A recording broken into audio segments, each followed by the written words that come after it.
Hi friends, ಎಲ್ಲರಿಗೂ ನಮಸ್ಕಾರ. Welcome back to my YouTube channel.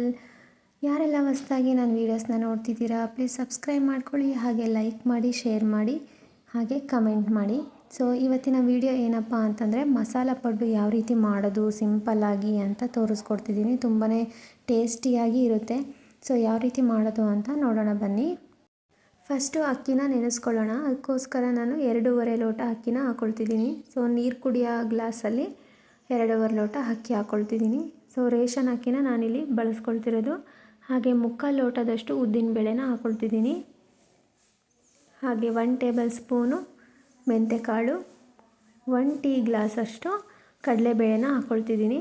So ಇವು ಚೆನ್ನಾಗಿ ತೊಳ್ಕೊಳ್ಳೋಣ. ಫಸ್ಟು ಒಂದು 2 ಸರಿ ಆದ್ರೂ ಚೆನ್ನಾಗಿ ವಾಶ್ ಮಾಡ್ಕೊಳ್ಬೇಕು. ಸೊ ಧೂಳೆಲ್ಲ ಇರುತ್ತೆ ಅಲ್ವಾ, ಅದಕ್ಕೋಸ್ಕರ ಚೆನ್ನಾಗಿ ವಾಶ್ ಮಾಡ್ಕೊಳ್ಬೇಕು 2 ಸರಿ. ಸೊ ನಾನಿಲ್ಲಿ ಅಕ್ಕಿನ 2 ಸರಿ ವಾಶ್ ಮಾಡ್ಕೊಂಡಿದ್ದೀನಿ. ಸೊ ವಾಶ್ ಮಾಡ್ಕೊಂಡ್ಬಿಟ್ಟು ಅಕ್ಕಿ ಮುಳುಗೋಷ್ಟು ನೀರನ್ನ ಹಾಕಿಬಿಟ್ಟು ಪ್ಲೇಟ್ನ ಮುಚ್ಕೊಳ್ತಿದ್ದೀನಿ. ಸೊ 5ರಿಂದ 6 ಗಂಟೆ ನೆನ್ಕೊಳ್ಬೇಕು ಚೆನ್ನಾಗಿ ಅಕ್ಕಿ. ಸೊ ಈಗ ಅವಲಕ್ಕಿನ ನೆನೆಸ್ಕೊಳ್ಳೋಣ. ಸೊ ಅವಲಕ್ಕಿ ನಾನಿಲ್ಲಿ 1/4 ಕಪ್ಪಷ್ಟು ತೊಗೊಂಡಿದ್ದೀನಿ. ಸೊ 2.5 ಗ್ಲಾಸ್ ಅಕ್ಕಿಗೆ 1/4 ಕಪ್ಪಷ್ಟು ಅವಲಕ್ಕಿನ ಹಾಕ್ಕೊಂಡ್ರೆ ತುಂಬ ಚೆನ್ನಾಗಿ ಬರುತ್ತೆ. ಈಗ ಅದನ್ನು ಕೂಡ ಒಂದು ಸರಿ ವಾಶ್ ಮಾಡಿಬಿಟ್ಟು ಚೆನ್ನಾಗಿ ನಾವು ನೆನೆಸ್ಕೊಳ್ಬೇಕಾಗುತ್ತೆ. ಸೊ ಎಲ್ಲದರಲ್ಲೂ ಡಸ್ಟ್ ಇರೋದ್ರಿಂದ ಚೆನ್ನಾಗಿ ನಾವು ತೊಳ್ಕೊಳ್ಬೇಕು. ನೋಡಿ, ವಾಶ್ ಮಾಡ್ಕೊಂಡ್ಬಿಟ್ಟು ನಾನು ನೆನೆಸ್ಕೊಳ್ತಿದ್ದೀನಿ. ಸೊ ಇದನ್ನು ಕೂಡ ಅದ್ರ ಜೊತೆಗೇ ನೆನೆಸ್ಕೊಂಡಿದ್ದೀನಿ. ಈಗ ನೆನ್ಕೊಂಡಿದೆ ನೋಡಿ. ಸೊ ನಾನಿಲ್ಲಿ ಒಂದು 6 ಗಂಟೆ ನೆನೆಸ್ಕೊಂಡಿದ್ದೀನಿ. ಇದು ಮಧ್ಯಾಹ್ನ ಹಾಗೆ ಹಾಕ್ಬಿಟ್ಟು ನೈಟ್ ರುಬ್ಬಿಟ್ಕೊಳ್ತಿದ್ದೀನಿ. ಸೊ ಎಲ್ಲ ಚೆನ್ನಾಗಿ ನೆನ್ಕೊಂಡಿದೆ ಅಕ್ಕಿ ಎಲ್ಲ. ಈಗ ಮಿಕ್ಸರ್ ಮಾಡ್ಕೊಳ್ಳೋಣ. ಸ್ವಲ್ಪ ನೀರು ಹಾಕ್ಬಿಟ್ಟು ಗಟ್ಟಿಗೆ ರುಬ್ಕೊಂಡಿದ್ದೀನಿ ನಾನು. ಸೊ ಪಡ್ಡು ಆಗಿರೋದ್ರಿಂದ ಸ್ವಲ್ಪ ತಿಕ್ಕಾಗಿದ್ರೇ ಚೆನ್ನಾಗೆ. ನೋಡಿ, ನಾನು ಎಲ್ಲನೂ ಇದೇ ರೀತಿಯೇ ರುಬ್ಕೊಳ್ತಿದ್ದೀನಿ. ಸೊ ಅಕ್ಕಿ ಜೊತೆಗೆ ಅವಲಕ್ಕಿನೂ ಹಾಕ್ಬಿಟ್ಟು ರುಬ್ಬಿಟ್ಕೊಳ್ತಿದ್ದೀನಿ ನಾನು.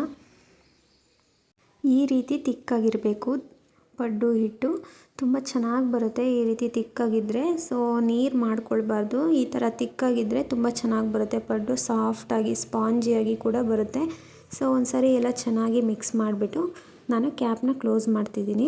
ಓವರ್ ನೈಟ್ ಫುಲ್ಲು ಬಿಡ್ತೀನಿ ಫರ್ಮೆಂಟೇಷನ್ ಆಗೋದಕ್ಕೆ. ಸೊ ಬೆಳಗ್ಗೆ ಎದ್ದ ತಕ್ಷಣ ನೋಡಿ ಎಷ್ಟು ಚೆನ್ನಾಗಿ ಫರ್ಮೆಂಟೇಷನ್ ಆಗಿದೆ. ಹಾಗೆ ಇನ್ನೂ ಸ್ವಲ್ಪ ತಿಕ್ಕಾಗಿ ಆಗಿದೆ ಹಿಟ್ಟು. ತುಂಬ ಚೆನ್ನಾಗಿ ಬರುತ್ತೆ. ಸೊ ಈ ರೀತಿ ಹಿಟ್ಟು ಇದ್ದರೆ ಪಡ್ಡು. ಒಂದು ಸರಿ ಎಲ್ಲ ಚೆನ್ನಾಗಿ ಮಿಕ್ಸ್ ಮಾಡ್ಕೊಳ್ತಿದ್ದೀನಿ. ಸೊ ಈಗ ಮಸಾಲೆನ ರೆಡಿ ಮಾಡ್ಕೊಳ್ಳೋಣ. ಏನೇನು ಬೇಕಪ್ಪ ಅಂತಂದರೆ, ಅರ್ಧ ಟೇಬಲ್ ಸ್ಪೂನಷ್ಟು ಸಾಸಿವೆ ಜೀರಿಗೆನ ತೊಗೊಂಡಿದ್ದೀನಿ. ಹಾಗೆ ಹಸಿಮೆಣ್ಸಿನ್ಕಾಯಿ ಚಿಕ್ಕದಾಗಿ ಕಟ್ ಮಾಡ್ಕೊಂಡಿದ್ದೀನಿ. ಹಾಗೆ ಈರುಳ್ಳಿನೂ ಕೂಡ ಚಿಕ್ಕದಾಗಿ ಕಟ್ ಮಾಡ್ಕೊಂಡಿದ್ದೀನಿ. ಸ್ವಲ್ಪ ಅಡುಗೆ ಎಣ್ಣೆ, ಹಾಗೆ ಕಡಲೆಬೇಳೆ ತೊಗೊಂಡಿದ್ದೀನಿ. ಹಾಗೆ ಸಬ್ಬಾಕ್ಸಿ ಸೊಪ್ಪು, ಕೊತ್ತಂಬರಿ ಸೊಪ್ಪನ್ನ ತೊಗೊಂಡಿದ್ದೀನಿ. ಸೊ ಇಷ್ಟೇ ಬೇಕಾಗಿರೋದು. ಸೊ ಕರಿಬೇವು ಕೂಡ ಹಾಕ್ಕೊಳ್ಬೋದು. ಸೊ ನನ್ನ ಹತ್ರ ಇರಲಿಲ್ಲ, ಅದಕ್ಕೋಸ್ಕರ ಹಾಕಿಲ್ಲ. ಈಗ ಒಗ್ಗರಣೆ ರೆಡಿ ಮಾಡ್ಕೊಳ್ಳೋಣ. ಸ್ವಲ್ಪ ಬಾಣಲಿಗೆ ಎಣ್ಣೆ ಹಾಕ್ಬಿಟ್ಟು ಸಾಸಿವೆ ಜೀರಿಗೆ ಹಾಕ್ಕೊಂಡು ಕಡಲೆಬೇಳೆನ ಹಾಕ್ಕೊಳ್ತಿದ್ದೀನಿ. ಕಡಲೆಬೇಳೆ ಸ್ವಲ್ಪ ಗೋಲ್ಡನ್ ಕಲರ್ ಬರಬೇಕು, ಅಲ್ಲಿವರೆಗೂ ಫ್ರೈ ಮಾಡ್ಕೊಂಡ್ಬಿಟ್ಟು ಹಸಿಮೆಣ್ಸಿನ್ಕಾಯಿನ ಹಾಕ್ಕೊಳ್ತಿದ್ದೀನಿ ಕಟ್ ಮಾಡ್ಕೊಂಡಿರೋದು. ಸೊ ಅದು 1 ನಿಮಿಷ ಫ್ರೈ ಆದಮೇಲೆ ಈರುಳ್ಳಿ ಹಾಕ್ಕೊಳ್ತಿದ್ದೀನಿ. ಸೊ ಈರುಳ್ಳಿನೂ ಸ್ವಲ್ಪ ಫ್ರೈ ಆಗಬೇಕು. ಸೊ 1-2 ನಿಮಿಷ ಫ್ರೈ ಮಾಡ್ಕೊಳ್ಳೋಣ ಈರುಳ್ಳಿನ. ಈಗ ಈರುಳ್ಳಿನೂ ಫ್ರೈ ಆಗಿದೆ. ಸಬ್ಬಾಕ್ಸಿ ಸೊಪ್ಪನ್ನ ಹಾಕ್ಕೊಳ್ತಿದ್ದೀನಿ. ಸೊ ಸಬ್ಬಾಕ್ಸಿ ಸೊಪ್ಪು ಹಾಕಿದ ಮೇಲೆ 1-2 ನಿಮಿಷ ಫ್ರೈ ಮಾಡ್ಕೊಳ್ಬೇಕಾಗುತ್ತೆ. ಈ ರೀತಿ ಮಾಡ್ಕೊಳ್ಳೋದ್ರಿಂದ ತುಂಬಾ ಟೇಸ್ಟಿಯಾಗಿರುತ್ತೆ ಪಡ್ಡು. ಸೊ ನೀವು ಯಾವತ್ತಾದರೂ ಈ ರೀತಿ ಮಾಡಿಲ್ಲ ಅಂತಂದರೆ ಒಂದ್ಸರಿ ಟ್ರೈ ಮಾಡಿ, ತುಂಬ ರುಚಿಯಾಗಿರುತ್ತೆ. ಸೊ ಪದೇ ಪದೇ ಮಾಡಿಕೊಂಡು ತಿನ್ನಬೇಕು ಅನಿಸುತ್ತೆ, ಅಷ್ಟು ರುಚಿಯಾಗಿರುತ್ತೆ. ಸೊ ಈಗ ಸಬ್ಬಾಕ್ಸಿ ಸೊಪ್ಪನ್ನು ಫ್ರೈ ಆಗಿದೆ. ಈಗ ಕೊತ್ತಂಬರಿ ಸೊಪ್ಪನ್ನ ಹಾಕ್ಕೊಳ್ತಿದ್ದೀನಿ. ಸೊ ಕೊತ್ತಂಬರಿ ಸೊಪ್ಪು ಹಾಕ್ಬಿಟ್ಟು 1 ನಿಮಿಷ ಫ್ರೈ ಮಾಡ್ಕೊಳ್ಳೋಣ. ಇದು ಫ್ರೈ ಮಾಡ್ಕೊಂಡ್ಮೇಲೆ ಒಂದು 5 ನಿಮಿಷ ತಣ್ಣಗಾಗೋದಕ್ಕೆ ಬಿಡಬೇಕು. ಸೊ ತಣ್ಣಗಾದಮೇಲೆ ನಾವು ಹಿಟ್ಟಿನೊಳಗೆ ಹಾಕ್ಕೊಳ್ಬೇಕಾಗುತ್ತೆ. ಈಗ ಸ್ವಲ್ಪ ರುಚಿಗೆ ಉಪ್ಪು ಹಾಕ್ಕೊಳ್ತಿದ್ದೀನಿ. ಉಪ್ಪು ಹಾಕ್ಕೊಂಡ್ಮೇಲೆ ಒಂದು ಸರಿ ಚೆನ್ನಾಗಿ ಮಿಕ್ಸ್ ಮಾಡ್ಕೊಳ್ಳೋಣ. ನೋಡಿ, ಮಸಾಲ ರೆಡಿ ಆಗಿದೆ. ತುಂಬ ಟೇಸ್ಟಿಯಾಗಿ ಇರುತ್ತೆ. ಸೊ ಈ ಥರ ಮಸಾಲ ರೆಡಿ ಮಾಡಿಕೊಂಡು ಹಾಕ್ಕೊಳ್ಳೋದ್ರಿಂದ ಈಗ ಒಂದು 5 ನಿಮಿಷ ತಣ್ಣಗಾಗೋದಕ್ಕೆ ಬಿಡೋಣ. ಸೊ ತಣ್ಣಗಾದಮೇಲೆ ನಾವು ಹಾಕ್ಕೊಳ್ಬೇಕು. ಈಗ ತಣ್ಣಗಾಗಿದೆ. ಈಗ ಒಗ್ಗರಣೆ ಮಾಡ್ಕೊಂಡಿರೋದನ್ನ ಹಾಕ್ಕೊಳ್ತಿದ್ದೀನಿ. ಸೊ ಎಲ್ಲನೂ ಹಾಕ್ಕೊಂಡ್ಬಿಟ್ಟು ಚೆನ್ನಾಗಿ ಮಿಕ್ಸ್ ಮಾಡ್ಕೊಳ್ಬೇಕು ಒಂದು ಸರಿ. ಸೊ ನಾನು ಆಲ್ರೆಡಿ ಒಗ್ಗರಣೆಗೆ ಉಪ್ಪು ಹಾಕಿರೋದ್ರಿಂದ ಉಪ್ಪನ್ನ ನೋಡಿಕೊಂಡು ಹಾಕ್ಕೊಳ್ಬೇಕಾಗುತ್ತೆ. ನೋಡಿ, ಚೆನ್ನಾಗಿ ಮಿಕ್ಸ್ ಮಾಡ್ಕೊಂಡಿದ್ದೀನಿ. ಈಗ ಒಂದು ಸ್ವಲ್ಪ ಉಪ್ಪು ಕಮ್ಮಿ ಅನ್ನಿಸ್ತು, ಅದಕ್ಕೆ ಸ್ವಲ್ಪ ಉಪ್ಪು ಹಾಕ್ಕೊಳ್ತಿದ್ದೀನಿ.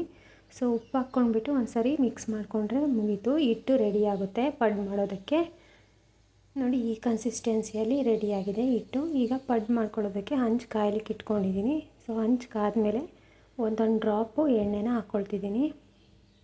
ಸೊ ಕಂಪ್ಲೀಟಾಗಿ ಎಣ್ಣೆನ ಹಾಕ್ಕೊಂಡ್ಮೇಲೆ ಚಿಕ್ಕ ಸ್ಪೂನಲ್ಲಿ ಒಂದೊಂದು ಸ್ಪೂನು ಪಡ್ಡಿನ ಹಿಟ್ಟನ್ನು ಹಾಕ್ಕೊಳ್ತಿದ್ದೀನಿ. ಸೊ ಒಂದೊಂದು ಸ್ಪೂನ್ ಹಾಕ್ಕೊಂಡ್ರೆ ಅದು ಹೋಲಿರುತ್ತೆ ಅಲ್ಲ, ಕಂಪ್ಲೀಟಾಗಿ ಫುಲ್ಲಾಗುತ್ತೆ, ತುಂಬ ಚೆನ್ನಾಗಿ ಬರುತ್ತೆ ಚಿಕ್ಕ ಸ್ಪೂನಲ್ಲಿ ಹಾಕ್ಕೊಳ್ಳೋದ್ರಿಂದ.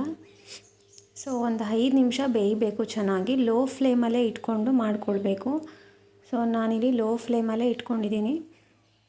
ಲೋ ಫ್ಲೇಮಲ್ಲಿ ಇಟ್ಕೊಂಡು ಮಾಡ್ಕೊಳ್ಳೋದ್ರಿಂದ ಒಳಗಡೆ ಎಲ್ಲ ತುಂಬ ಚೆನ್ನಾಗಿ ಬೆಂದಿರುತ್ತೆ. ನೋಡಿ ಎಲ್ಲನೂ ಚೆನ್ನಾಗಿ ಬೆಂದಿದೆ ಒಂದು ಸೈಡು. ಸೊ ಇನ್ನೊಂದು ಸೈಡೂ ತುಂಬ ಚೆನ್ನಾಗಿ ಬೆಂದಿದೆ.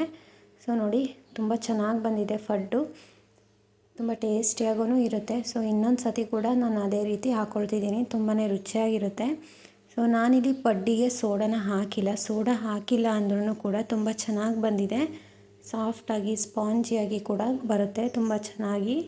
ಸೊ ಈ ವಿಧಾನದಲ್ಲಿ ಒಂದು ಸರಿ ಟ್ರೈ ಮಾಡಿ, ತುಂಬಾ ಚೆನ್ನಾಗಿ ಬರುತ್ತೆ ಪಡ್ಡು. ಸೊ ಮಸಾಲ ಪಡ್ಡು ಮಾಡೋದು ಯಾವ ರೀತಿ ಅಂತ ನೋಡ್ಕೊಂಡ್ರಿ ಅಲ್ವಾ ಫ್ರೆಂಡ್ಸ್, ತುಂಬಾ ಈಸಿಯಾಗಿ ಮಾಡ್ಕೊಳ್ಬೋದು, ತುಂಬ ಚೆನ್ನಾಗಿ ಬರುತ್ತೆ. ಸೊ ರೇಷನ್ ಅಕ್ಕಿಯಲ್ಲೇ ತುಂಬ ಸ್ಪಾಂಜಿಯಾಗಿ ಸಾಫ್ಟಾಗಿ ಮಾಡ್ಕೊಳ್ಬೋದು ಪಡ್ಡುನ. ಸೊ ಈ ವಿಧಾನದಲ್ಲಿ ಒಂದ್ಸಲಿ ಟ್ರೈ ಮಾಡಿ, ತುಂಬ ಚೆನ್ನಾಗಿ ಬರುತ್ತೆ. ಸೊ ಇವತ್ತಿನ ಈ ಪಡ್ಡು ರೆಸಿಪಿ ನಿಮ್ಮೆಲ್ಲರಿಗೂ ಇಷ್ಟ ಆಗಿದೆ ಅಂದ್ಕೊಂಡಿದ್ದೀನಿ. ಪ್ಲೀಸ್ ಇಷ್ಟ ಆಗಿದ್ದರೆ ಲೈಕ್ ಮಾಡಿ, ಶೇರ್ ಮಾಡಿ, ಕಮೆಂಟ್ ಮಾಡಿ. ಹಾಗೆ ಹೊಸಬ್ರು ನನ್ನ ಚಾನಲ್ನ ಫಸ್ಟ್ ಟೈಮ್ ನೋಡ್ತಾ ಇದ್ದರೆ ಪ್ಲೀಸ್ ಸಬ್ಸ್ಕ್ರೈಬ್ ಮಾಡಿಕೊಂಡು ಸಪೋರ್ಟ್ ಮಾಡಿ. ಸೊ ಇದೇ ರೀತಿ ಇನ್ನೂ ಹೆಚ್ಚಿನ ವೀಡಿಯೋಗಳು ನಿಮಗೋಸ್ಕರ ಬರ್ತಾನೆ ಇರುತ್ತೆ, ಸಬ್ಸ್ಕ್ರೈಬ್ ಮಾಡಿಕೊಂಡ್ರೆ ನನ್ನ ಚಾನಲಲ್ಲಿ. ಸೊ ಡೈಲಿ ವ್ಲಾಗ್ಸ್ ಇರ್ಬೋದು, ರೆಸಿಪೀಸ್ ಇರ್ಬೋದು, ಎಲ್ಲ ರೀತಿಯ ವೀಡಿಯೋಸೂ ನಿಮಗೆ ಸಿಗುತ್ತೆ ನನ್ನ ಚಾನಲ್ನ ಸಬ್ಸ್ಕ್ರೈಬ್ ಮಾಡ್ಕೊಳ್ಳೋದ್ರಿಂದ. ಈ ವಿಡಿಯೋನ ಕೊನೆಯವರೆಗೂ ನೋಡಿದ್ದಕ್ಕೆ ನಿಮ್ಮೆಲ್ಲರಿಗೂ ಧನ್ಯವಾದಗಳು. Thank you for watching.